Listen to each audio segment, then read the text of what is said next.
that quick break here on TV3 from the Executive Theatre. This is the third in the series of the national dialogues that we here at Media General have put together. And today we're focusing on financing basic education. The emphasis on the national level dialogue on financing basic education. Before we went for that quick break, I indicated to you that we are heavily supported by Star Ghana Foundation for this third edition, and so rightly so, we'll be hearing from a representative from Star Ghana Foundation shortly to also give us the good reason why this conversation is important for us at a time like this, when we are talking about reviewing the education system that we have and whether it is strong enough to support that superstructure of the free senior high school that has been going on for the past 6 years. Dr. Ernestina Koleki Tete is projects manager at Star Ghana. She's here with us. Please, let's put our hands together as she gives us the opening remarks. Thank you. Thank you very much.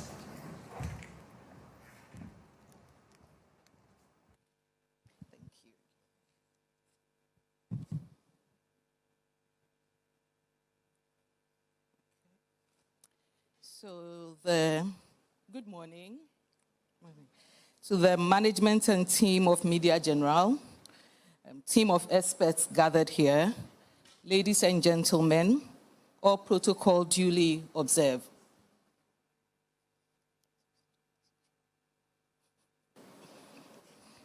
Star Ghana Foundation is pleased to be associated with Media General on this all-important dialogue on financing basic education. Today's dialogue sits neatly with the Rights to Services programmatic area of the Star Ghana Foundation, and we have over the years been working actively with our partners to increase voice and strengthen spaces for advocacy around access to quality education, basic education for all, particularly girls and children in vulnerable positions.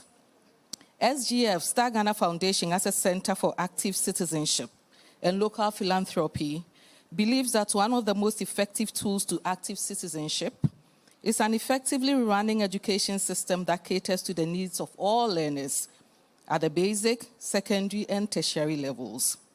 Under our Agenda Rights and Empowerment Program, we are proud to partner with the Media General, first to embark on missions across the length and breadth of the country, where we uncover the resilience of districts, communities, and children as they pursue formal education under very harsh and deplorable conditions. And now, we are partnering to create platforms for continuous advocacy and engagement on the findings we made on the missions. In our continuous advocacy work around the rights to services, which includes education, the importance of adequate and sustainable financing has often emerged as key components to achieving our own educational aspirations as a country and meeting targets that we have set for ourselves, such as the SDG targets of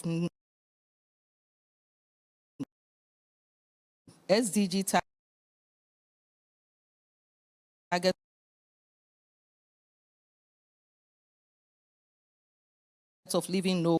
That is why as crucial dialogue have been, today's dialogue adds to a number of calls that have been made to the government to give more serious consideration to the weak basic education subsector. Somewhere mid-year, Star Ghana Foundation and its strategic partners, including the Africa Education Watch and the Ghana National Education Campaign Coalition and like-minded CSOs, presented a host of challenges confronting the subsector to the Office of the President and relevant institutions. Hopefully, today's dialogue make our voices louder and receive all the necessary attention. We have made strides as a country to make education accessible to all through the myriad of interventions that we have put across or we have rolled out. But like the proverbial school teacher's remark, there is so much room for improvement.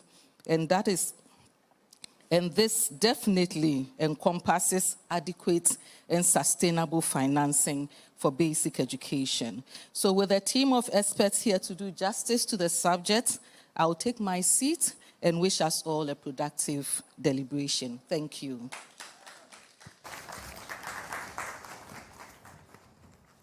Thank you very much, Dr. Ernestina Koloki Tete, Project Manager, Star Ghana. Please, let's put our hands together for her once again.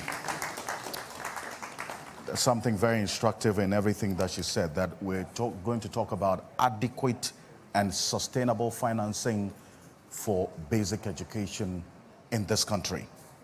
And before we get into the conversation itself, and this is how things are going to be like today, we'll have remarks from our guests, the panelists, 10 minutes each, after which we would have a panel conversation, and then you would also have the opportunity to ask questions as the audience. So please keep that in mind. And we're live on 3FM 92.7, also on TV3 Ghana on Facebook, and DSTV channel 279 all across the world on 3news.com. There are a few people who have joined us, so I'll be acknowledging them as we go on. Dr. Clement Park is the Member of Parliament for the Bosa South constituency, and also with the Deputy ranking on the Education Committee of Parliament, and a former lecturer of mine. Please, let's put our hands together for him. Dr. Clement Park, thank you. Thank you for coming. Also, we have the President of the National Union of Ghana Students, Daniel Chemi-Opong. Please, let's put our hands together for him as well. And we have students from the Ghana Institute of Journalism, GIJ. Please put your hands together for yourselves. Thank you. Thank you very much. So while we are at it, we'll take our first remark from Professor Jonathan Fletcher, who's with the University of Ghana, Legon, on the financing of basic education in this country. Let's put our hands together for Professor Fletcher.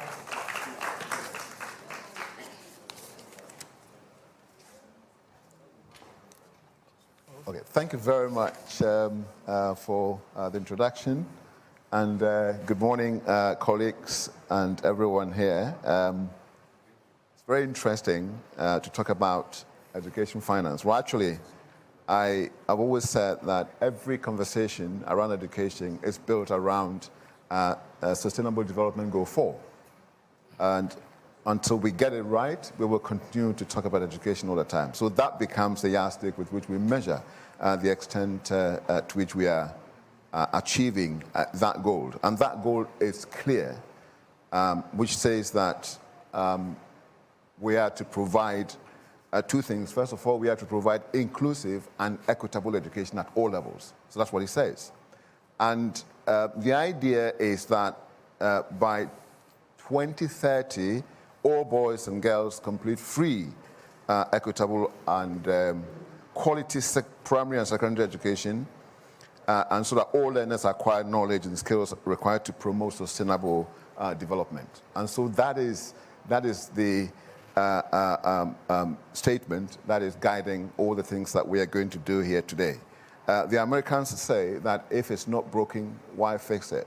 So once we've met here, it means that something is broken, and we've got to look at that. We all know that the Education Act of 2008, Act 778, actually mandates the Metropolitan Municipal and District Assemblies, MMDAs, to provide needed infrastructure towards attainment of F-cube. We're not the only country doing F-cube. And I think if you look at sub-Saharan Africa, every country more or less is doing F-cube. That's very important, because F-cube means that we've got to make sure the education is free, compulsory, universal, and basic. And so we expect that by the time our kids leave the junior high school, they would have gone through this freely and with no hassle. The fact that we've met here today to talk about financing, it means that there is something the matter we need to look at and try and fix. And we know that by giving the MMDAs the mandate to look after basic education in particular, that means that they have to make sure that they fund this properly. And so it's a big good idea to talk about the main sources of funding basic education in this country. We all know about the District Assembly Common Fund. It's something that is used. We all know the MP's Common Fund that is used. We all know the MMDA's IGF, and then of course, we know Get Fund. And of course, personally, I do not believe that education should be the sole responsibility of the government, of any government at all. So I don't believe in that personally, and I believe that in addition to these sources, we need to look for other sources. So in some jurisdictions, you have people, individuals who are philanthropists supporting education. You have communities coming together to support education. We have families and households supporting education.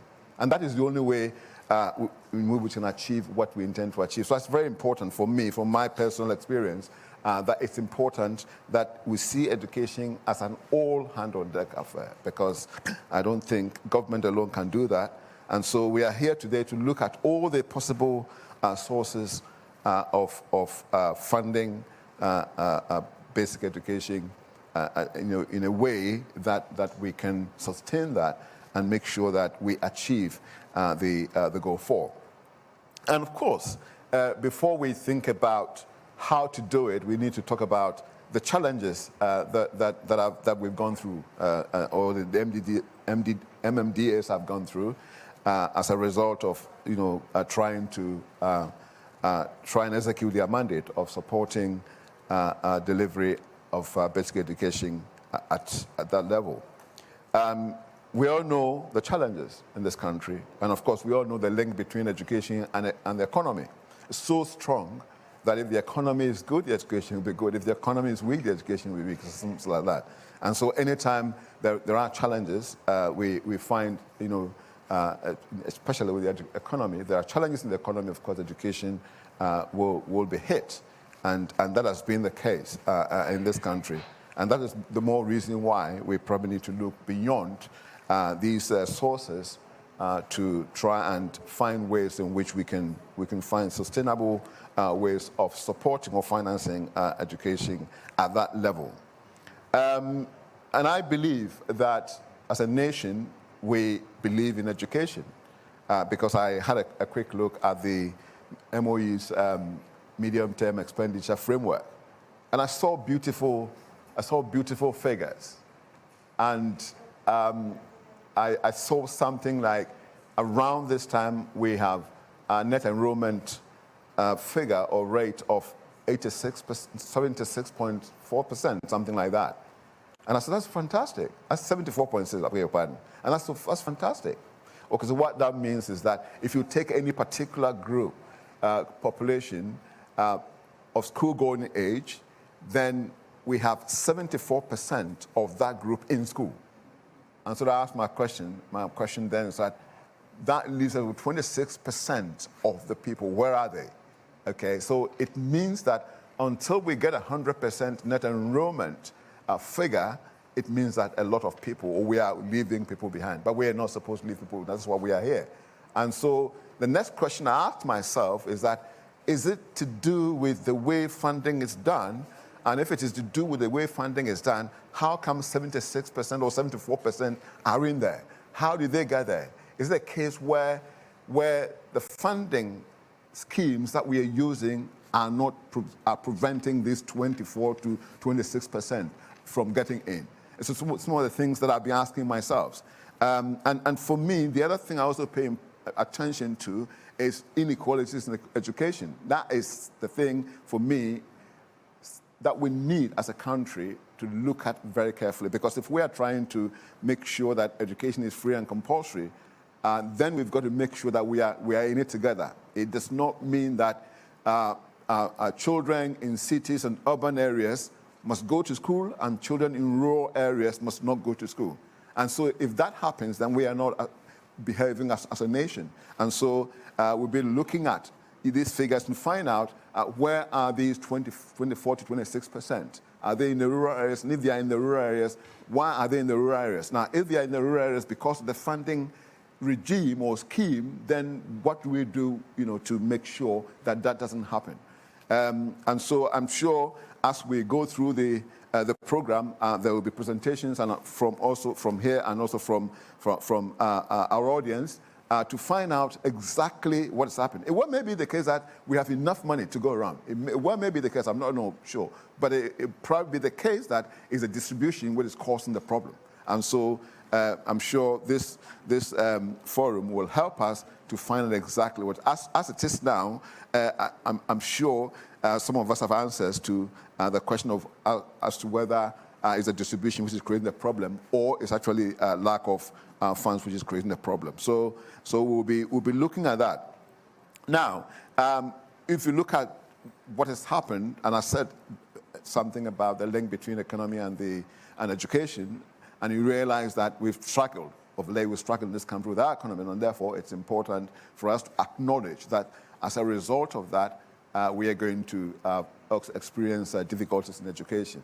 And we all know that even in families, if there are difficulties, challenges, economy of families, of course, education tends to suffer. People actually ask their children to leave school and go and look for money or something like that to support the family. So we know that link is very strong, and I think we need to maybe remind ourselves that if we make sure that we are supporting in many ways and to improve the economy, and of course then indirectly we are supporting education basically. And of course, when it comes to the basic education, that is the Constitution has actually provided for that has to be free, compulsory, everybody must attend. So there we don't have any excuse. We need to find ways of making sure that this actually happens.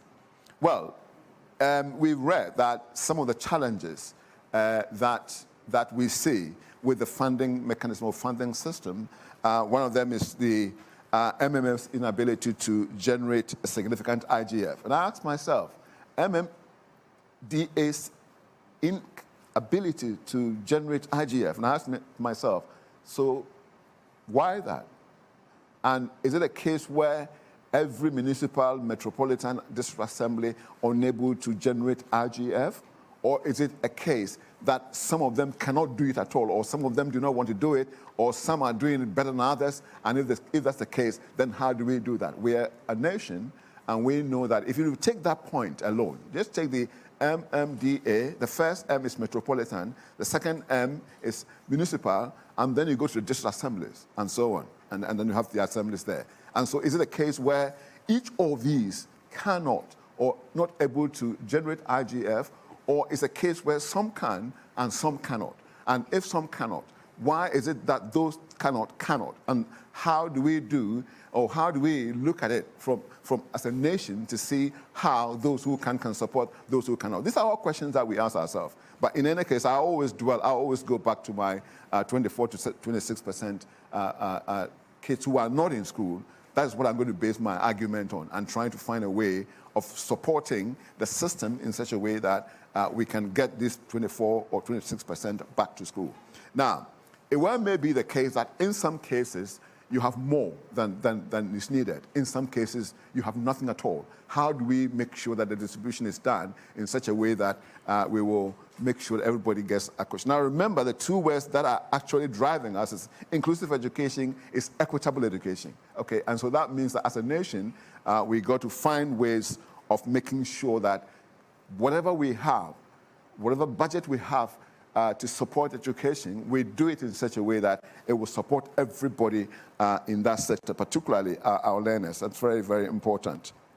And also some of the challenges we learn have been delays in the disbursement of district funds. They get disassembly funds, and so you see that in some cases they are not able to generate IGF. In some cases, delays, are encountered or experienced when it comes to actually dispersing these funds. So again, we'll be looking at that challenge and see how best that challenge can be addressed. And then we have the almighty GET Fund. And of course, the GET Fund is not just for basic education. GET Fund is for all education at all levels. Now, how do we look at GET Fund and then also question ourselves and find out how is GET Fund financing done? Is it a case where there isn't enough to go around, or is it a case where the distribution is not done in a way that will benefit everybody. It's a case where it's lopsided in the sense that you have a particular, because there are different levels of education. We have the basic education we're talking about now, we have the secondary, we have the tertiary, and so on. So I think it's important to look at all that. So it's not just enough to say that there's inadequate financing. There isn't enough to do. We need to make sure that we've gone through that. And I go back to the GET Fund. Again, I said to myself that how is the GET Fund distributed? Okay? Is it a case where the GET Fund money follows learners, irrespective of where they are? Or it's a case where the GET Fund money follows learners who have difficulties and challenges? Where may be the case that GET Fund money will not necessarily have to follow all learners. It may have to follow learners who actually need, help and so on. So these are some of the things that we will be discussing today. And also, once we talk about infrastructure, that is a huge, huge thing. And if we have the MMDAs being responsible or solely responsible for providing infrastructure for education, that for me is a huge, huge challenge. And so we will find a way of looking at how we can get other sources to support the work that is being done by the MMDAs. And so these challenges, and of course, these challenges will hurt education. And again, once education is affected negatively at that level, the basic level, then the foundation that we need in order to build other education at other levels will be weak. So in that case, as a nation, we will not be doing ourselves any good by concentrating on levels of education which will use this as a prerequisite. And therefore, we need to get the balance right. So we are supporting other levels, but of course, it's important for us to look at the foundation level that will help us to build on that strong foundation when we move on to this level. There are so many questions, and of course, we'll try and answer some of the questions and find out if we have the answers here. Well, it may be the case that we don't, but we will all try and find the answers questions.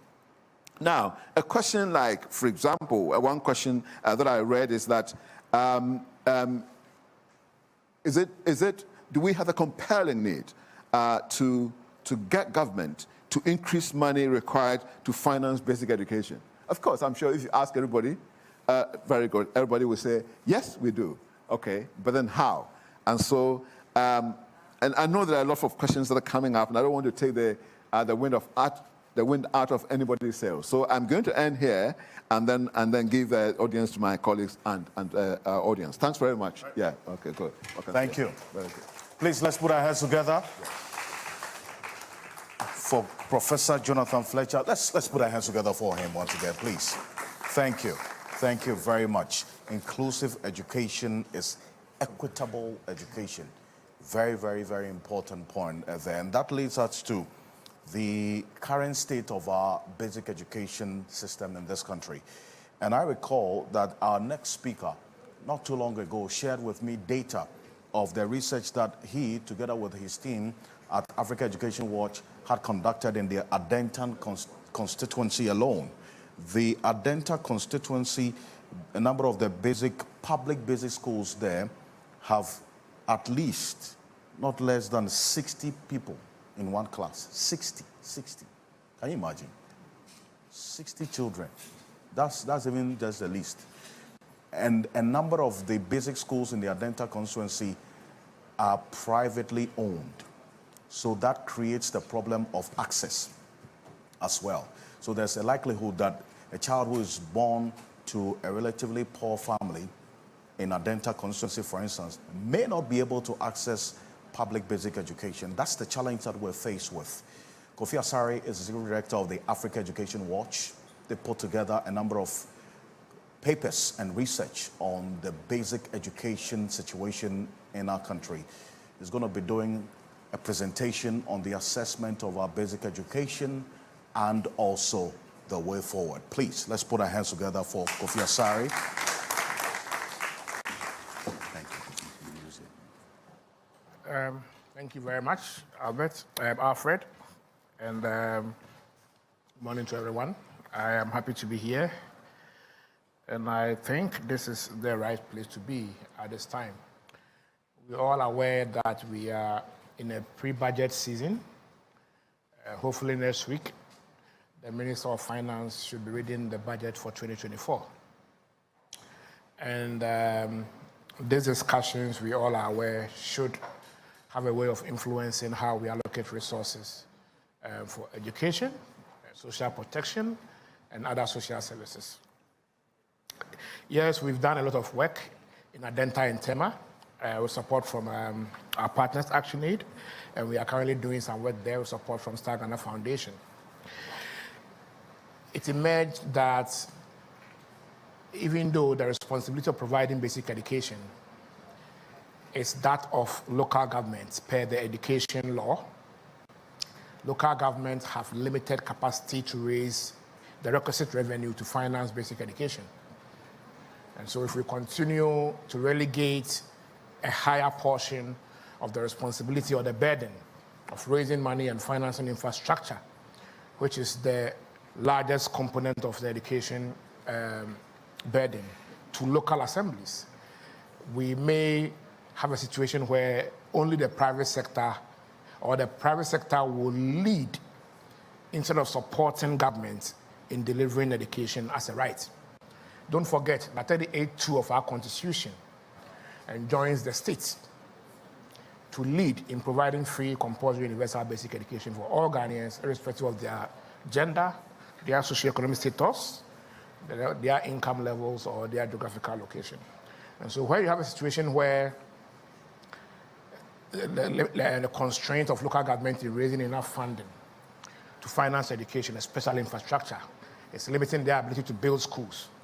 And in the case of Adenta, in 5 years, you are hardly seeing schools springing up, 1 or 2. You have about 90% of schools being owned by the private sector. And it gives you a history of about 2 decades of laxity on the part of local governments and private sector taking advantage to make their profits. And as they make their profits, urban poor know how, if you don't have money to access or pay for private education, you are excluded. This is Adenta. We are not talking about Zabzugu Tatale, Tatale Sanguli or Zabzugu.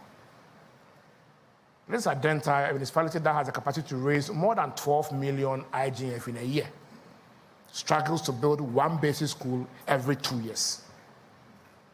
Not every year, every 2 years. So what will be the situation in Kratin Chumru? You understand?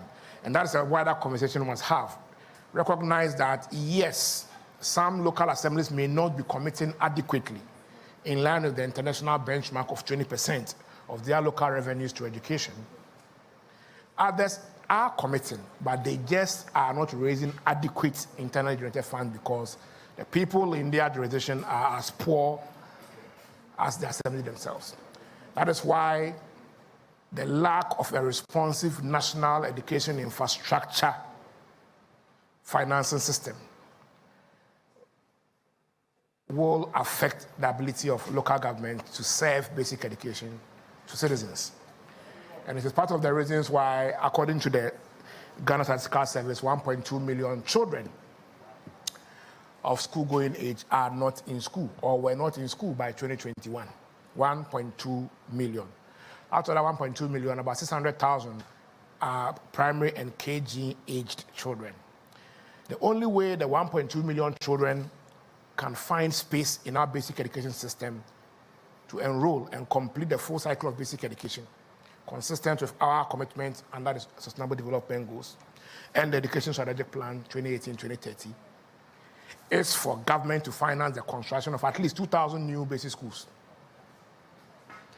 Because we can reasonably predict that majority of the 1.4 million, 2 million children who are not in school because there are no free basic schools in their communities. Their communities are underserved. And so government will have to meet these communities that are underserved at the point of their need by providing reasonable access to public basic education. Now let's look at the national level landscape, because we are in the budget season. Last year, we know we are under an IMF program, and it comes with expenditure rationalization and all the funding restrictions. But our government assured us that there were safeguards to ensure that the provision of social services, especially those consumed by the poor, is not negatively affected. But we are seeing that education has been affected. And it's important we have a discussion about it to ensure that in the 2024 budget, education is not affected negatively. In the 2023 budget, 24.7 billion cedis was allocated to education generally. Now, if you look at that 24.7 billion that was allocated to education, it represented about 20% increase from the 2022's allocation of 20, okay, which was great. But because we're doing over 40% inflation, in real terms, the actual increase in the allocation was only 6%. Inflation ate a significant chunk of the 24.7 billion away. And so, in real terms, the allocation for 2022 was not significantly different from 2023. According to UNICEF, in their most recently launched budget brief, launched just a couple of days ago, basic education's share of the 24.7 billion that was allocated to education declined from about 40% in 2019 to 20%. That's about half. If it's 39 to 20, it's about half. That's basic education share of the education budget. So if you have a situation where when the number of out-of-school children is increasing, because by the 2010 census, out-of-school children was around 450K. We are now at 1.2. So if you have a situation where the number of out-of-school children is increasing, and you have a situation where your basic education share of the education budget is declining by almost half, then there is some incongruity between what should be the policy direction and the direction of resource allocation. And I'm clear in my mind that the policy direction is to enhance equitable access. But it appears our resources are directed towards another angle. And that's a conversation that we must have and escalate to a higher level. Within that 24.7 billion, for which basic education share declined from about 40 to 20, allocation to capitation grants, which ideally should have been about 60 million, because each child, each of the close to 6 million children in basic school, supposed to get 10 cedis a year as their share of the capitation grant, which is used by the schools to run the schools, used by the school heads to run the schools. So out of an envisioned budget of about 60 million, only 11 million was allocated by the Ministry of Finance. The meaning is that the capitation grants, or the fund for providing free compulsory universal basic education at the school level,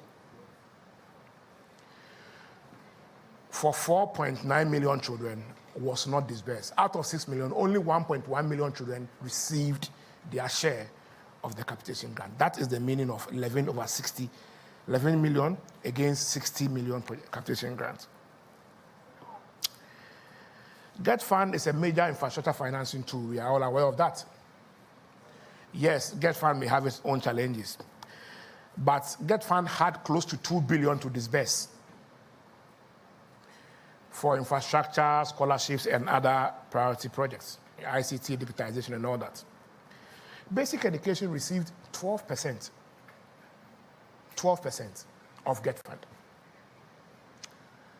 You know, and so if the major source of financing infrastructure or the major source of building schools provides basic education only 12%, then again, it speaks to the issue I raised that the policy direction is to enhance equitable access.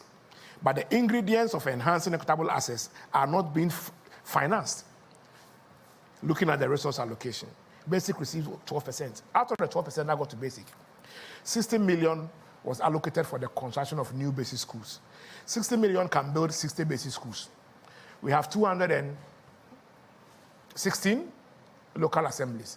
So if you work out the ratios, so every 4 districts, about four districts will have, almost about 4 districts will have just one school. 60 million being shared amongst 216 districts. So 15 million Ghana cedis was also allocated from Get Fund to basic education for the procurement of desks. Prior to the budgeting session, EduWatch undertook a study and found that per data from the Ministry of Education, about 2 million children were without desks. According to the recommended people to desk ratio by the Ministry of Education, every 2 children should have access to 1 desk, the dual desk system. But data from the Ministry of Education suggested that by the end of 2021, the number of children without desks had increased from 30% in 2017 to 40%. And that 40% represented close to 2 million children, which meant that we required 1 million desks to ensure that children don't lie down their bellies to write. We were expecting a significant allocation from Get Fund because they are our infrastructure basket. 15 million Ghana cedis was allocated for infrastructure, for desks, for furniture. I'm not too sure how much of that will go into desks, but 15 million was allocated for furniture at the basic level. Even if all that funding goes into desks, that can procure, 1 desk is about 500 cedis. So that will not even procure even 5% of the needs, the desk needs. I know efforts have been made by other local assemblies to produce their own desks. But if you walk into any district assembly and you find out what is their plan for desks, they will say they are waiting for Get Fund. And this is the Get Fund. So it means that the allocation, while the allocation to desks for basic schools from Get Fund was welcome, 15 million, it was woefully inadequate. We required about 300 million Ghana cedis to provide the number of desks we needed. About 350 million Ghana cedis to provide the desks we needed for basic schools. Only 15 was provided. And if we continue at this pace, it will take us 20 years to ensure that every child in Ghana has access to a place to sit and write in classroom.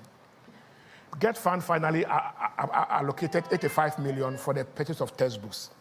I am happy to note that, and I have a reason to be happy because we came from a point where 4 years after the introduction of the new curriculum, textbooks were not available. We are happy to note that textbooks have been supplied to public basic schools in the 4 core subjects. EduWatch will launch a report on the tracking of textbooks in public basic schools. While the textbooks are not adequate, they represent a significant improvement from the baseline. 65% of textbooks required in the 4 core textbooks at the primary level, Maths, English, creative arts, and then science, are available in our schools, 65%. 35% of the textbooks are not available. There are districts like Savulungu, where there's no single mathematics book. So there are distribution issues. Some districts have more than they need. Some districts have less than they need. And so apart from there being a distribution issue, we need the remaining 35%. And I hope that in our meeting, the Minister of Finance 2 weeks ago, we indicated quite clearly that we want to see the deficits in the textbooks being budgeted for by the Ministry of Finance in this year's budget. Junior high schools. We reckon that junior high school curriculum was rolled out about 4 years ago, the Common Core. But again, similar to what public primary schools went through, we have gone about 4 years. We are entering the 4th academic year with junior high schools not having textbooks. We are entering for year 4, right? Yeah. And it's a bit disturbing. It's not a bit disturbing, it's actually worrying. And so having full cognizance of what basic schools went through in the first 4 years without books, we believe that that should inform and create a sense of urgency for the Minister of Finance to make allocations for the procurement of junior high school textbooks in the 2024 budget. I am aware that the Ministry of Finance, in a release they issued, which is normally called the guidance release, gave some indication about how it intends to distribute our resources. About 180 billion is being distributed to fund the public purse, the public budget. In the guidance, which we normally call the budget ceilings, education was given a ceiling of 23.5 billion. And this discussion is based on the ceilings the Ministry of Finance provided. It may change between now and the time the minister goes to Parliament next week. But the ceilings the Ministry of Finance provided 2 weeks ago for MMDAs to develop their budgets, education was given a ceiling of 23.5 billion. And that represents a 0.8%, not 1%, 0.8% increment from the 2023 budgetary allocation in the mainstream budget. When I say 24.7 allocation to education, it includes GET Fund. Okay, but if you take out GET Fund for this year, it was 23.3. So if you are doing a mainstream budget analysis, you are comparing 23.3 in the mainstream budget versus 23.5 in the current mainstream ceilings provided. That's a 0.8% increase. Because we are doing about 35% inflation, if you discount the 23.5% ceiling submitted to us, it reduces to about 15 billion cedis. That's a decline of about 35%. In real terms, we are back to 2018 levels. And so we expect that the ceilings the Ministry of Finance issued to the Ministry of Education will have to be increased to at least 26 billion in line with the medium-term expenditure projections. I am happy that for the first time we saw capitation grant singled out as a budget line under the Ministry of Education's budget from their ceiling.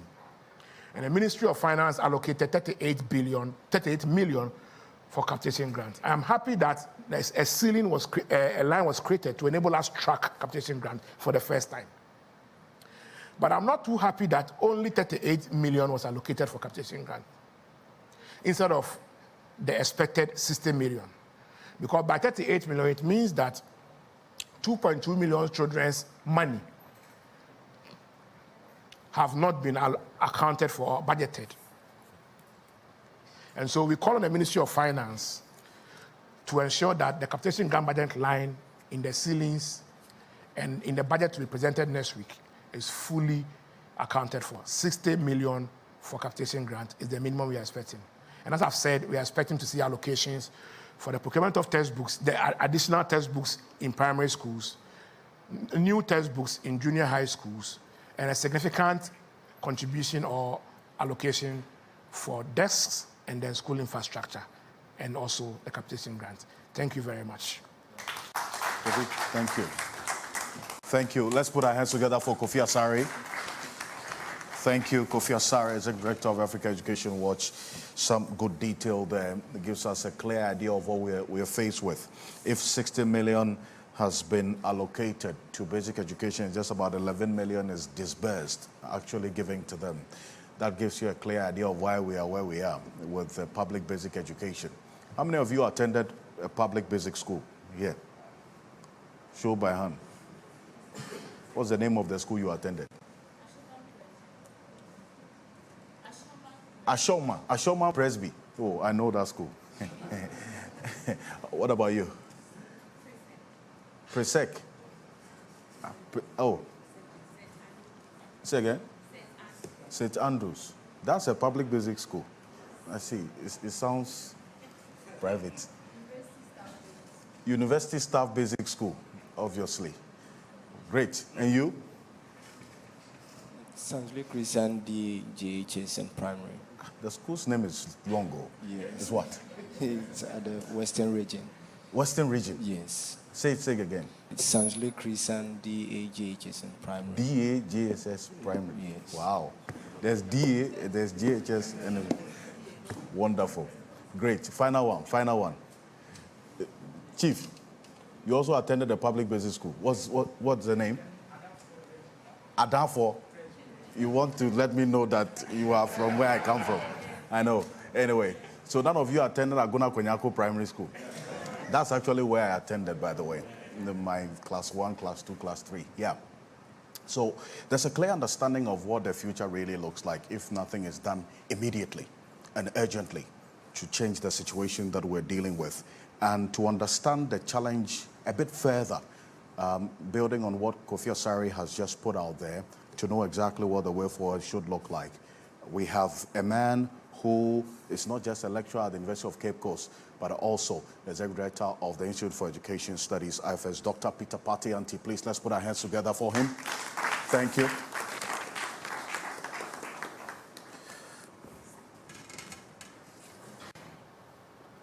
Good morning. It's good to be back in Accra. I was greeted with the usual traffic. That is interesting. I have to stay in traffic for like 3 hours. So, yeah. Basic education. I think that we need to really understand the kind of conversations that we are having here. In 1995, the country decided to introduce F-cube. So that is the free compulsory universal basic education. As we are aware, 10 years after the introduction, the country decided to introduce capitation grant. What was the reason? The reason was that although we wanted people to go to school, access basic education, there seemed to be the case where some were not able to access because of the financial barrier. So we decided to introduce capitation grants to clear the financial barrier and allow more people to access under the backdrop of the Education for All policy that was in place around that time. At the same time, in that 2005, we saw the introduction of the school feeding program. Why? Because we realized that people go to school and get into the afternoon, they leave school. Some were not going at all. So you need to get the people to the school. At the same time, you need to what? Make them retain. So to ensure retention, we brought in school feeding program. Around 2009, 10, 11, we saw the distribution of school uniforms. We saw the distribution of shoes, sandals to students. We've seen the distribution of textbooks, exercise books. And by 2015, although we were not able to meet the targets of education for all, we had made substantial improvements in allowing people to access our basic education. But that is where the problem is. Because whilst we were making all these commitments and allowing people to access basic education, we were not conscious enough to develop a plan that will also follow in terms of investing in our basic education. So if you study the data from the Ministry of Education, from 2015-16 academic year to 2020-21 academic year, you will see that all our basic schools are deteriorating. And when I say deteriorating, they are deteriorating in respect to standards that are used to measure how our basic schools are supposed to be. Okay, so if you look at the indicators for SDG 4, you are looking at teacher-to-student ratio, as my brother talked about. You are looking at student-to-desk ratio. You are looking at student-to-textbook ratio. You are looking at availability of water facilities in the school. You are looking at the nature of the infrastructure. You are even looking at the number of qualified teachers that are present in that particular school. So these variables, which the Ministry of Education call the input variables, which are supposed to support the provision of quality basic education. And there's a reason why we talk about quality basic education. The reason is that we need the foundation of our educational system to be strong, so that when the person is walking out of the JHS after almost 11, 12 years, that child we can boast and say that this child can what? Work or enter the senior high school level or go into apprenticeship or do A or do B because we have built the foundation of this particular child. But that is not the situation now because these variables that we want the government to commit resources into so that we'll be able to provide them are the variables that gives the quality education that we are looking for. So when you starve that particular sector of education with the resources and the money that they need, what you are doing is that you are destroying the generations and the future of the young ones that are in these public basic schools. And we need to make it clear that it is public basic schools that we are talking about. Because when we had a challenge with the textbooks, what did we see? We saw parents in private basic schools buying the textbooks for their wards. So whilst some of us were complaining that textbooks are not in the schools, parents in private basic schools had bought textbooks for their wards. So when government starve the basic school with resources, what he is also doing is that he's widening the gap of inequality. The child in the public basic school in Aposika Primary is not getting the textbook, but that child in, let's say, Flower Gay is getting the textbooks. And these are two individuals who will sit the BCE and who have the same future to share. And so this is the kind of conversation that we are talking about. We want the government to reconsider his position on how to resource our basic education. And when that position is reconsidered and resources are now channeled towards the provision of the needed resources at the basic level, we will see an improvement in everything, which will land in the improvement in what? Learning outcomes, which is the focus of the Ministry of Education. Because we want to improve learning outcomes. We are doing so many things. But the things, the policies and everything that we are introducing in that particular sector will not make any sense when that level of education is starved with resources. And this is what keeps some of us talking. This is what keeps some of us complaining. Because the children in that village, the children in that small quarters down there, they would not have the voice to say some of these things. And when we talk about this, it means that we need government to what? Pay attention to it. In the first place, when we are even advocating for the allocation of resources, I ask myself, and I've gone through a lot of these policy documents, we seem not to have a plan in the distribution of these educational resources. So yes, a little amount of money were allocated to get fund. They did not even disburse all, but even the little that was disbursed, what was the mechanism in the distribution process? Okay, that is because as a country, we do not have a profile of our basic schools as it stands now. I understand that there's an infrastructure policy going on and so forth, but we don't have a profile of our basic schools. A profile in days like this where we can have a dashboard, and as time goes on, because we collect data from our basic schools every year, the annual school census survey, every year we collect data from it. That profile will give the Minister of Education or whoever is in charge an idea that in this year we had this number of desks in this school. By the next year, that number of desks have reduced to that. We don't have that. So when the resources are even given, it goes back to some of the schools that already have the needed resources that they have.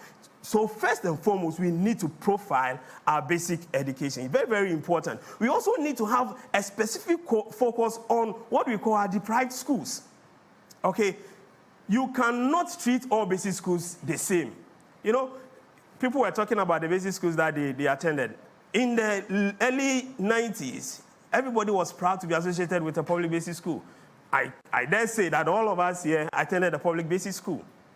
Okay, and we could attest to the quality of education that was given in that time. Can we say same for today? No. So we need attention to be focused on the deprived schools. We need a deprived basic school policy that will now help in allocation of specific resources to certain schools, because we are talking about equity. Okay, we are talking of inclusivity, we are talking of equity. How do you ensure equity when you know that some of your schools are highly deprived and some of your schools are way above? And when it comes to the distribution of these resources, you are not able to even distinguish between which school do I take this resource to and which school would I have to hold on to this resource. Most of the schools do not have DEXs. Kofi talked about that. How do you distribute DEXs in such a way that you do not send more DEXs to the schools that didn't have DEXs? Of course, nowadays we are even doing more of a centralized distribution process when it comes to the allocation of common DEXs. Okay, and that takes me to my next point, which is we need to look at whether we are really decentralizing education. The talked about district and municipal and metropolitan assemblies having charge of our basic schools. For me, it's a sham. It doesn't happen because we have heard from all the speakers here that they are not able to finance. So we need, for me, a partial decentralization policy where the central government will have a say in what amount of money is allocated to some of these schools. We cannot run a total decentralization policy when it comes to our basic education because the funds are not there. So we need a partial one. Again, it is important for me to state that in the short to medium term, we cannot provide all the things that the basic schools need. So we have to think outside the box and look at what we call the affiliation policy. The affiliation policy will allow some of the good basic schools within the district be affiliated to some of the worst basic schools within the district, because in those good basic schools, and even affiliated to some of the private schools in there, because in those private schools, you would see that they have the needed resources, they have the qualified teachers in some of the public basic schools. So you affiliate the poor school, the deprived school, to a particular school, and then they learn from them.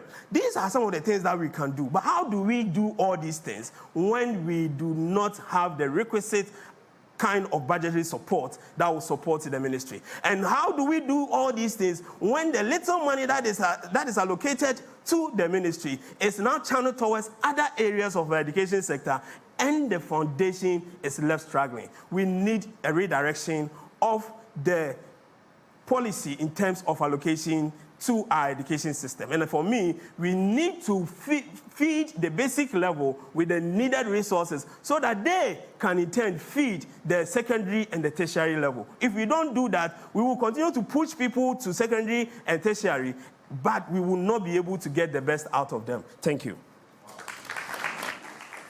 Wonderful. Thank you. Thank you. Thank you very much. Dr. Peter Pate Anti, no profiling of our basic schools, the partial decentralization policy. Very instructive in there. And these are questions that I know that even though we don't have representation from the education ministry here, they are also watching, and they indicated that they have some good interest in this conversation as we're having it. So these questions about the profiling of our basic schools, very important. Is one thing that we'll be seeking some answers to going forward. Let me acknowledge also that Dr. Frederick Odro is the lecturer at the Institute of Local Government Studies. Is joining us via Zoom. Dr. Odro, we can see you, but I'm sure you can see us also. So you wave us if you can hear me. Nice. Wonderful. Thank you so much for joining us. We also have Madame Vera Anzagira with Action Aid. Please, let's put our hands together for her. And also Daniel Afadu of the Ghana National Association of Teachers. Mr. Afadu, please, let's put our hands together for him. Richard Covey is the National Association of Graduate Teachers, NAGRAT. Please, let's put our hands together for him as well. Thank you very much. The heart of this conversation is the financing aspect of it. Our previous speakers have spoken and touched on a few of the alternative sources of financing and the fact that even the capitation grant that we have as we speak has been capped. The capping of the capitation grant has created its own challenges for us, and the basic education is not spared of the impact of this decision taken by government. But what has caused this financing gap, what indeed is the way forward, and what are the alternative sources to also explore to look at financing of our basic education. The person to speak to us on this is Dr. Edu Sakodie. He is a lecturer at the University of Ghana Economics Department. Please, let's put our hands together for Dr. Edu Sakodie. Thank you very much. Thank you. Hello, good morning. And thanks to TV3 for inviting me. I am happy to find myself as a lecturer in the university. And why am I concerned about the basic education? Because when students do not get good foundation at the basic level, they carried it through and then they struggle at the secondary level, and then they carry it through again and they struggle at the tertiary level. I lecture economics and we deal with graphs. You set a simple question, you ask a student to draw the graph, he or she will draw it correctly, but the rest is explanation.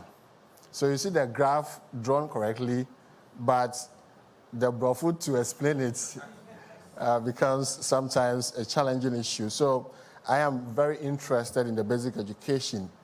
We've also found out that the social benefits of basic education in terms of reproductive health, in terms of combating crime, social vices, is higher than secondary education. And that of secondary education is also higher than the tertiary education. So it comes back to the point that we need to pay much attention to the basic education. So in the end, we should redefine free education. We cannot have free education where children study under tree. We cannot have free education where there's no basic infrastructure in the schools.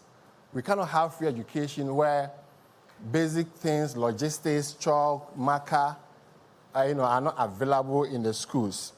We cannot have free education where the pupil-teacher ratio is that high. So we should all redefine free education to include quality, equity, inclusivity, and all that. Until we get there, we cannot boast of any free education in this country. We should be able to ensure quality, because the same quality that affects productivity to grow the GDP. I'm an economist. I'm interested in the GDP. The GDP is what we are doing here. The cameraman, what we are doing here is GDP. So we want people to have quality education to do that. Now I go to the meat of the matter. Alfred, you give me a strong task to, more like a father in the house baking the bread, you share the bread, and some children didn't get enough. They've all talked about the bread, and Alfred is asking me how the father can get more wheat and more bread, in the house. And I did a simple research, selected some African countries, South Africa, Botswana, Rwanda, Kenya. I'm sure there are a lot, but because I didn't have time to look at everybody. And these sources run through all the countries. And I think Ghana, we already have some of the sources, but we can do more. Number one on the list is the budget, the ABFA. I mean, we know that the government has centralized almost everything and they have to get enough revenue from the budget. But if you take a look at the budget, there are too many rigidities in the budget. Rigidities means that by the time the government finishes paying the statutory payments, like compensation of employees, interest payments, and the transfer to government units, the entire money is finished. He's now going to think of which money to construct road, get us light, get us water, etc., etc. So the point is that the money that we have in the budget is not enough. That's why my other panelists have always talked about the distribution is not equitable, etc., because the money within the budget, the revenue, is not enough. So how do we get the revenue? For any finance minister to be thinking of raising revenue through taxation, that finance minister should be taxing the sector of the economy that is doing well and has high revenue generating potential. You don't tax areas that are struggling like the manufacturing sector, but you tax areas that are doing well. And someone will ask me, but in this time, which side of the economy is doing well? There's good news. The extractive sector. You know, Alfred, anytime I get a platform, I talk about the extractive sector. Why? Because many countries have transformed their economies using the extractive sector, the natural resources.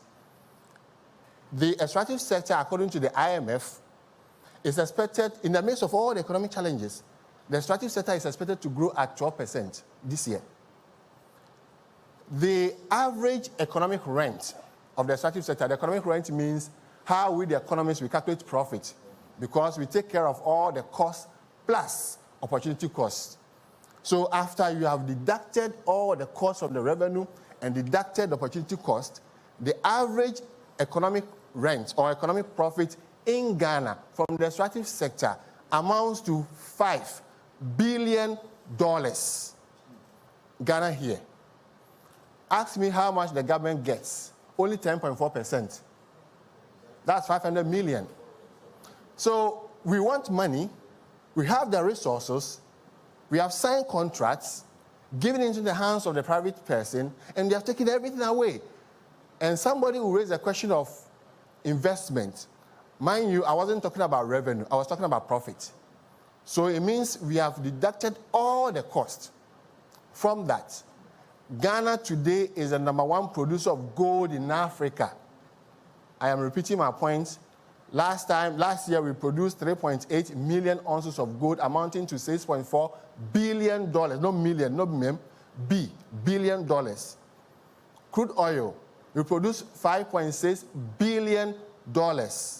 Thank God we have lithium.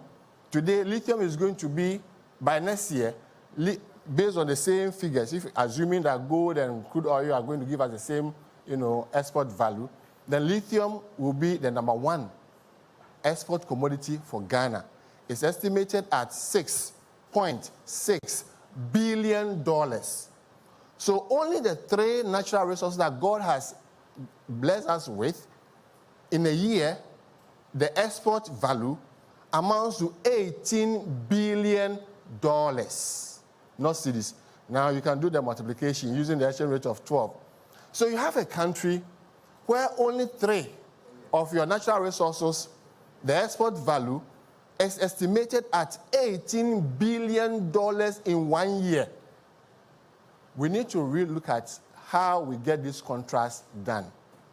The long-term solution from the extractive sector is for the government of Ghana to behave like Norway, to behave like Saudi Arabia, to behave like Qatar, and come to Africa, to behave like Gabon, to behave like Botswana, where the government owns more than half of the production of the natural resource.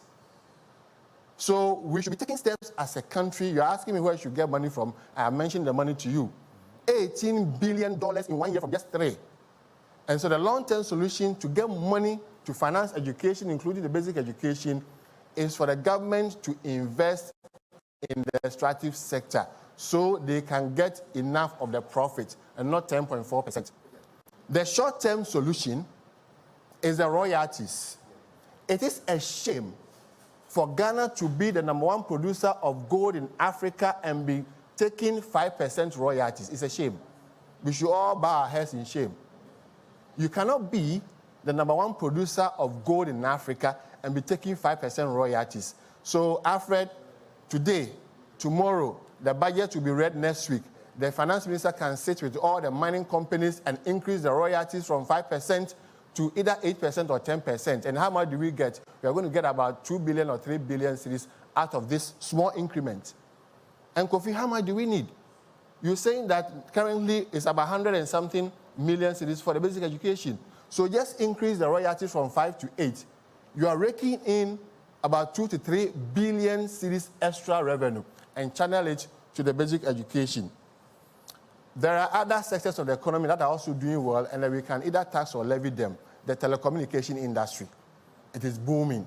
We should sit down with them and then see how we can get extra funding from them. The financial sector, I was even surprised to see how some banks and insurance companies were making 60%, 40% profit in the midst of the domestic debt exchange.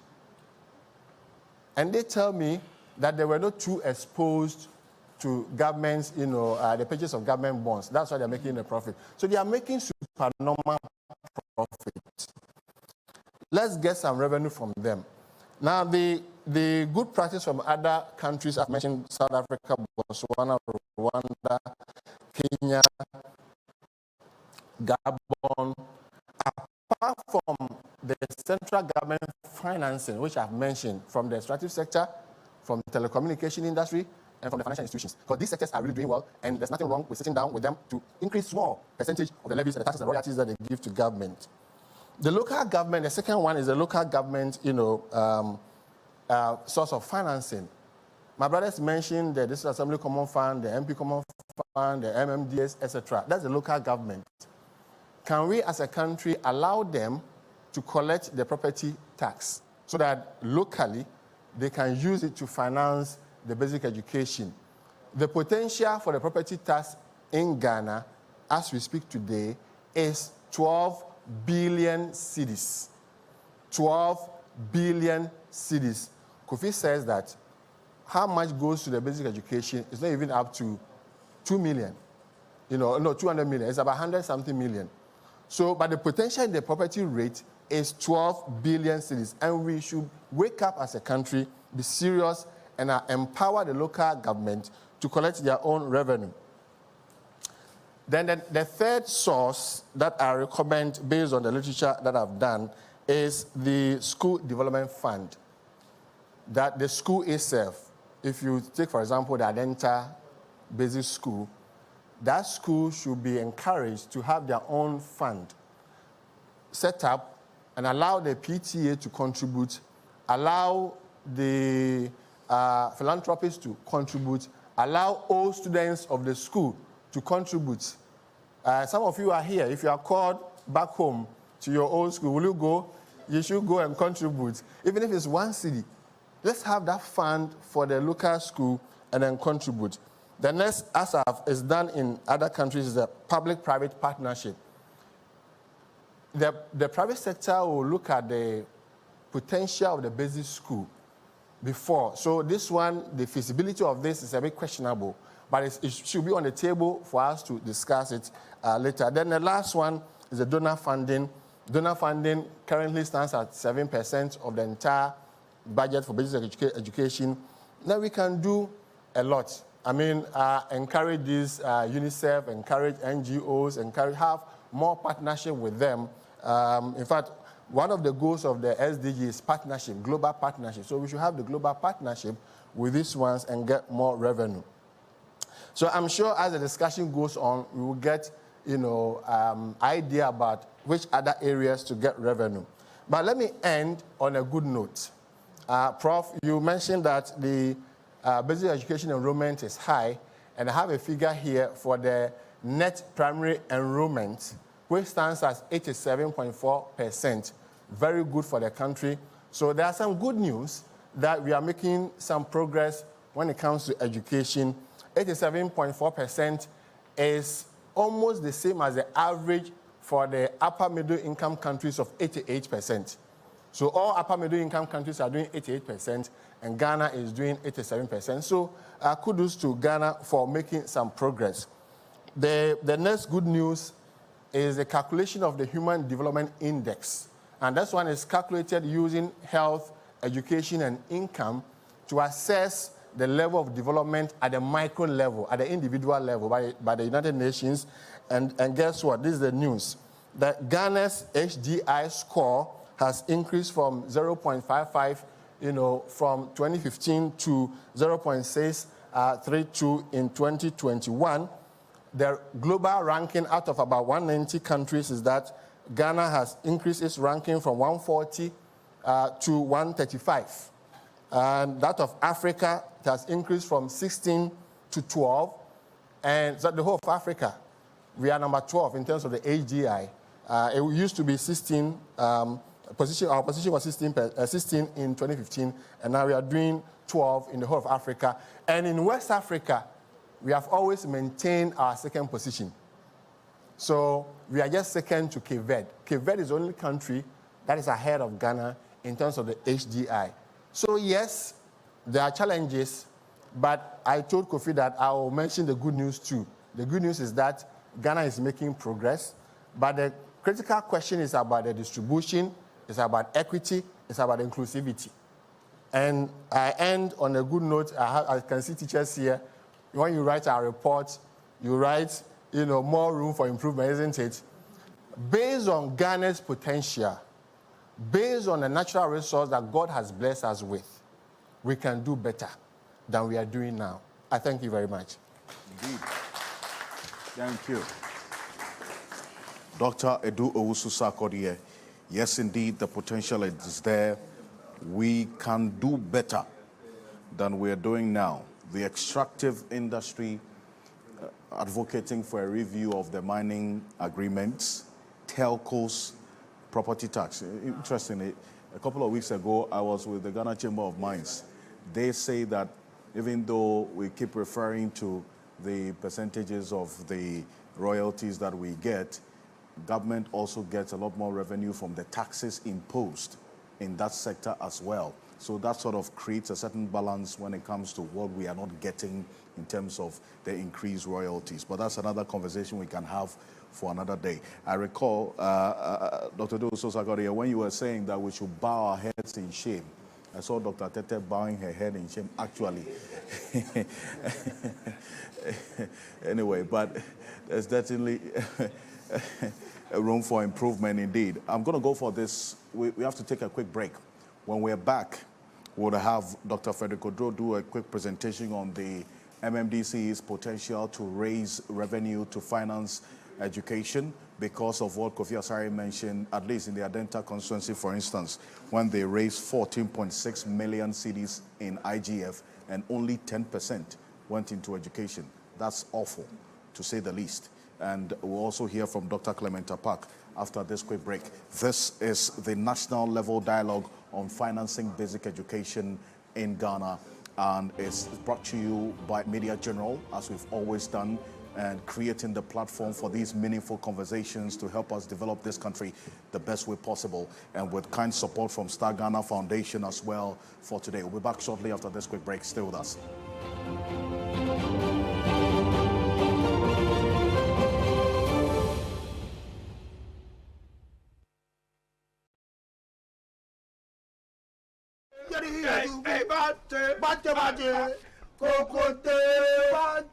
Amele mami opesika dodo.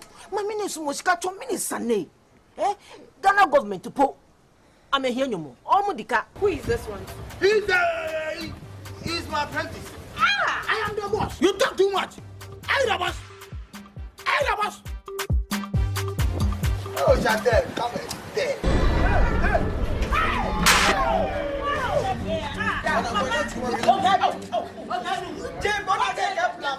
Yeah, you know, near Bobra. I cry with the shop, Bibia, and Mia. Biana, the hustle, men, Kwana, media, coffee, you, scapa, and again. Yes! Would you say, come to an hour for in love? I don't know how. Apofi. Still. Utalimu. Onyem redda. You know you're of me, eh? My great-great-grandfather, my grandfather, then call meeting where they say Genesis. We give Kaneshi to you, make you rule. Don't have your time. Brabona here, bono. The nipo be komu biano. Ebe twem. Bibie twem akwa ji se nyame asem. War. They are coming for war. They said they are coming for war. Me, I am buying something down there. I'm into import and export. All shall pass. Coming soon on TV3. This place in the call and watch tower. Angela. Angie, where to? She's a senior from at the top. Which senior? What do you say we actually become girlfriend and boyfriend? Wow, Shaker. Sama, I've heard that you wish to contend for the girls' prefect. Yes. It won't be bad having you as my deputy. Your deputy?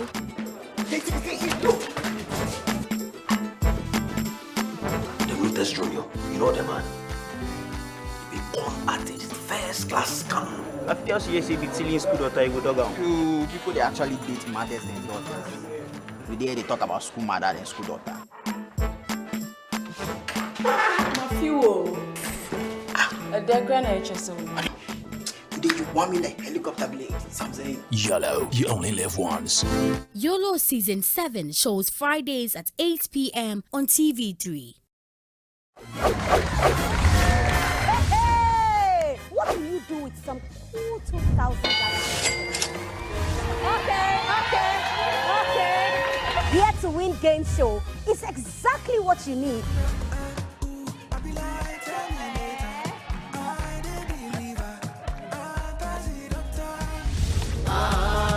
It's the only game show where you are already rich before you begin to pay. Every week, 2 lucky people stand the chance of winning money. All you have to do is go through some quizzes and fun games. Somebody from Peru is called Perusian. Whatever you say, you have to be proud because your family people are watching you. Somebody from Madagascar is called Malagasy. Correct! Okay, let's go, let's go. It's you that will tell me let's go. You are not even winning. Okay. Hold the stand and gentle basting. Amazing. Just go. Ayikwe Ama. Be proud. Okay. First of all, Ayikwe supposed to be a man or a woman? Put it on your forehead. Ayikwe. Be a part of this game show right here on TV3 and take home some cool cash.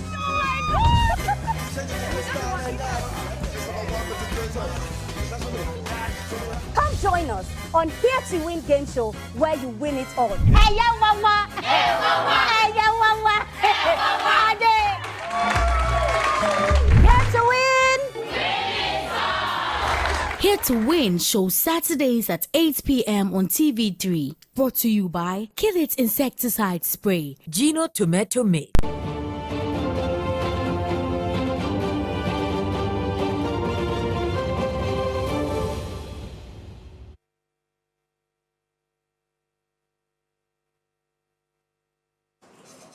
Welcome back from that quick break. This is the national level dialogue on financing basic education here at Media Journal, specifically the Executive Theatre. We're live on TV3 Ghana on Facebook, DSTV channel 279, all across the world on 3news.com.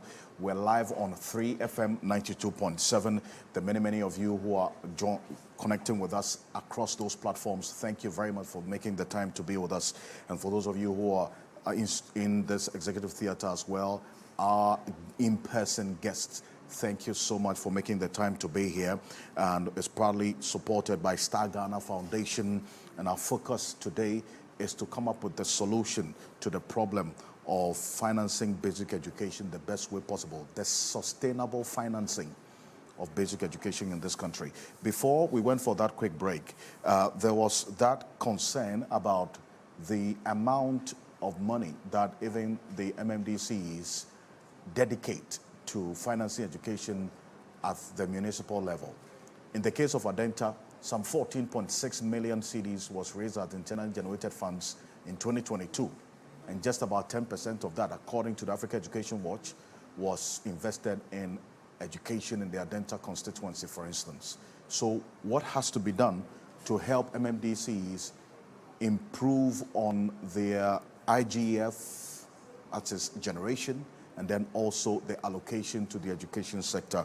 To do this, in the next few minutes ahead of that, Dr. Frederick Odro, a lecturer at the Institute of Local Government Studies, is joining us on Zoom. Dr. Odro, please, over to you, and kindly help us on how the MMDCs, that's the MMDAs, beg your pardon, can also raise more IGF and improve on the allocation to the education sector. Well, good morning, and thanks for the opportunity to join you. But let me disappoint you, because I don't think if we're going to rely on the MMDAs, we are going to have a big challenge, because I'm very happy with the example drawn from the Adentan Municipal Assembly. Unfortunately, Adentan, in terms of property rates, is one of the rich areas that you can cite. But if you look across the whole country, most MMDAs do not have the resources that you can get, say, in Greater Accra wholly, especially the urban Greater Accra metropolitan area. Then you can also look at, say, the Greater Kumasi, Sekandi, Takrade, and maybe even Tamale does not have so much in terms of property rates. So the property rate question, it looks fascinating, but unfortunately, it is beset with so many problems that if we are going to rely on property rates, it's going to be a huge problem.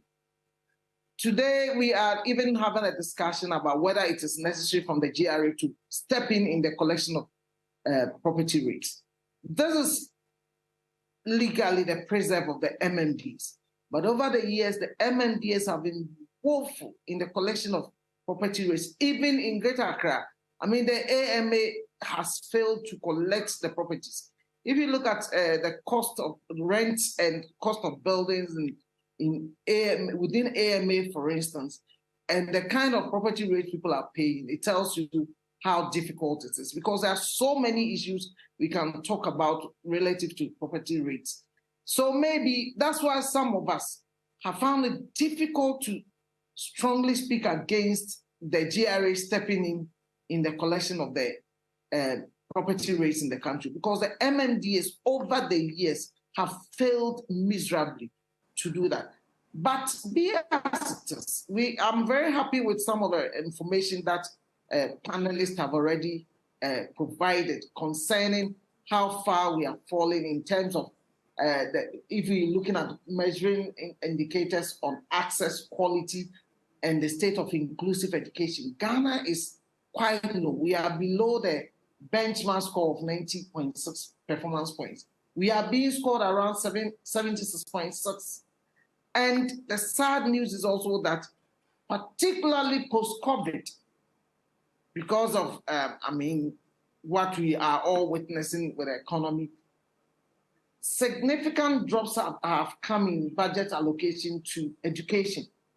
It's moved from the high of 23% in 2019 to 16.2%. And here we are also tasking MMDs, which have got so much funding caps, to come in to support particularly. And it's important we emphasize on this. The role of MMDAs in basic education is primarily to support infrastructure at that level.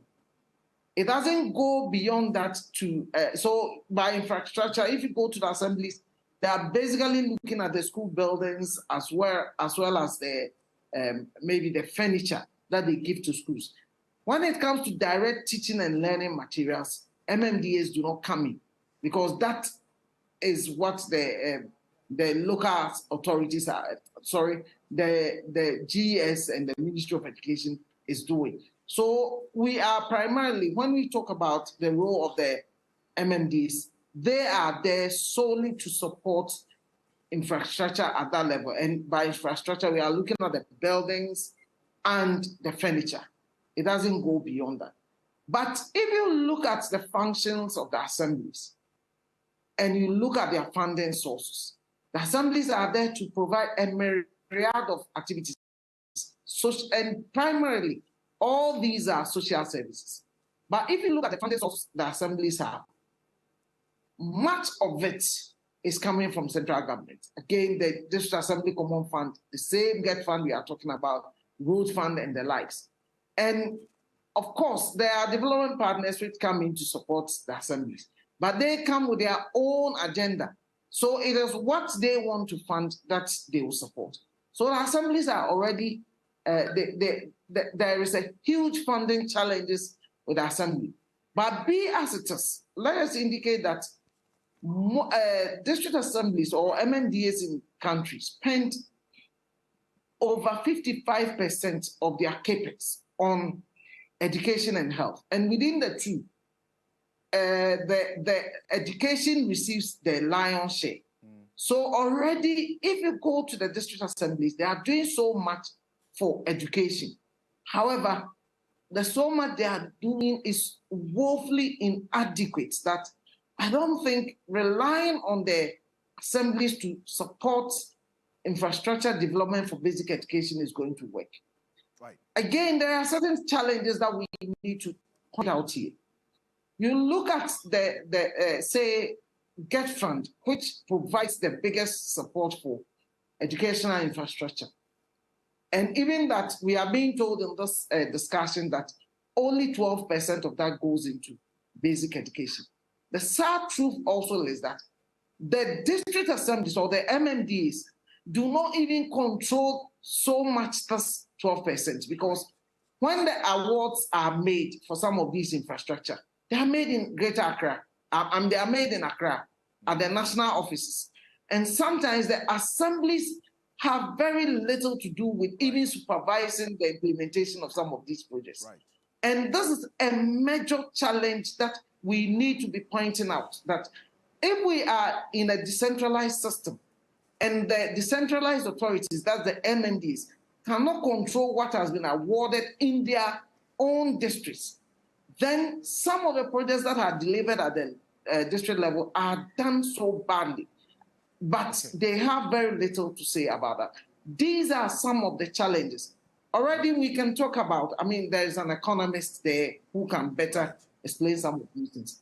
We have challenges with budgetary allocations and the inflationary trends that eat into it. So if we also have challenges with the quality of the infrastructure provided, and then those at the lower level can do very little about that, it poses a challenge to us.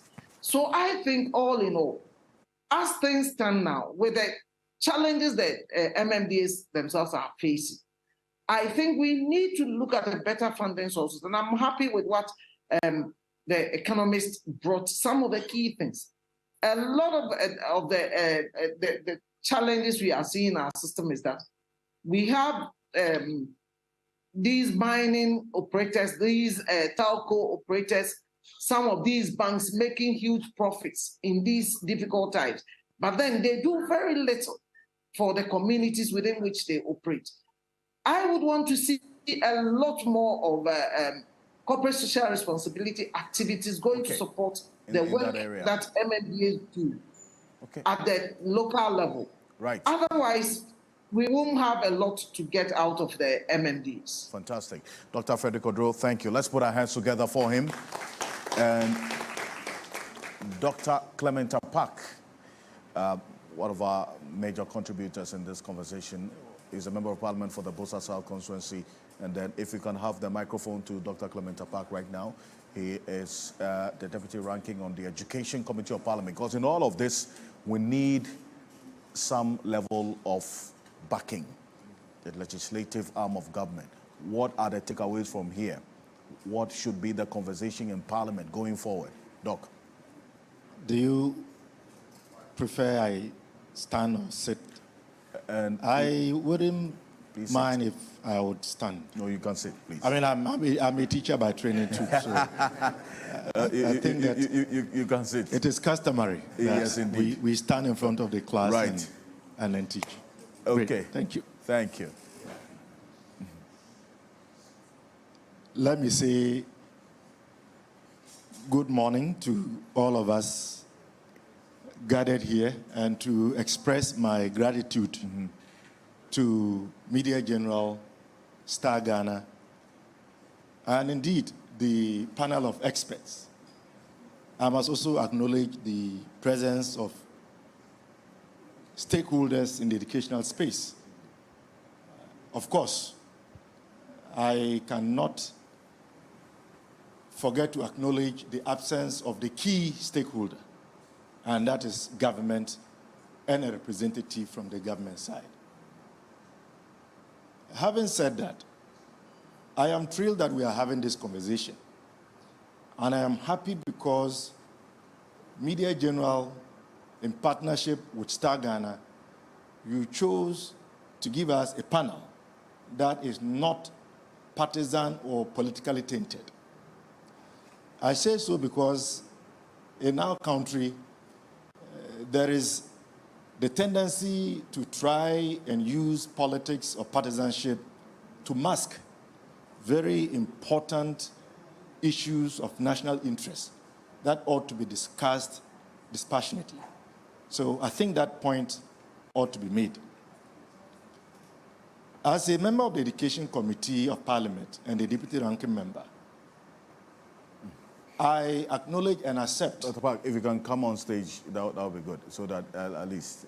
I acknowledge and accept wholeheartedly all the suggestions and the proposals and the direction offered by our panel of experts. Right. Clearly, I would convey some of these ideas to my side in Parliament, and we would make an effort to see how we can get acceptance so that from Parliament we can also initiate the needed action to give effect to the wonderful suggestions that I've made. I have said time without number that you cannot purport to build a structure and a superstructure on a weak and, in many cases, a non-existent foundation. And the foundation is basic education. And we have all alluded to that. But I am of the opinion that we got it wrong. If you look at the current structure of our educational system and you look at it from the funding perspective, we can liken it to a caricature, or in Ghanaian parlance, what we can describe as oshoko. The basic, which is the foundation, which in my opinion ought to command and receive the biggest chunk of funding, is actually being starved. Right. So, very thin legs. Secondary, which is the midsection, is bloated. Most of the funding is going to secondary education. But even within that context, the outcome would suggest that the resources going to secondary are not being properly applied or targeted. So although bloated, it is essentially full of worms. Then we look at tertiary, which is the last stage, of course, the head. Support and funding for tertiary education has been stagnant, broadly speaking. And I think that is wrong. That has to change. And I think what we are hearing from the experts is how do we recalibrate? Right. How do we change it? How do we find the resources? Where do we channel the resources? How do we monitor to make sure that we are getting value for money? Now, it wouldn't be fair on my part to take my seat without commenting on some of the processes in Parliament itself. We have all admitted that GetFund is a fund that is important, which ought to be there to fully support education, and in particular educational infrastructure.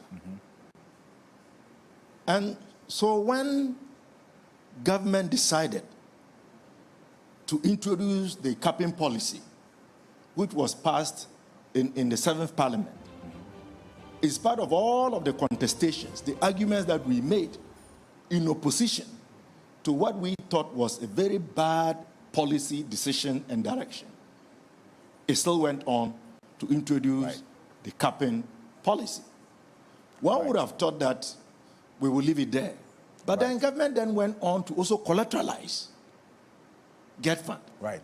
So you had this dual illness that was inflicted upon GetFund. Right. And that is why we are where we are today. Because yes, we can do more, we can do better. Right. But GetFund that should be available in its fullness to support education in general and most specifically basic education is incumbent to the extent that GetFund is even struggling to meet its basic commitments. This year, for example, 2023, if not because we stood and fought in Parliament, GetFund didn't even have enough resources for running its administrative expenditure, let alone to have any surplus to invest in educational infrastructure. There was going to be zero KGs, 0 primary schools, no renovations were going to be done, all because of the capping and the challenges. So as I speak now, we have introduced a private members bill to address the matter. To address the decapping, which is being held hostage at the finance committee by the government side. Okay. Because every member of parliament feels the same pinch when it comes to the challenges confronting basic education. And so they know that if the report comes to the plenary, it would pass. So they are using their numbers and their control of the finance committee to hold the private members bill hostage. And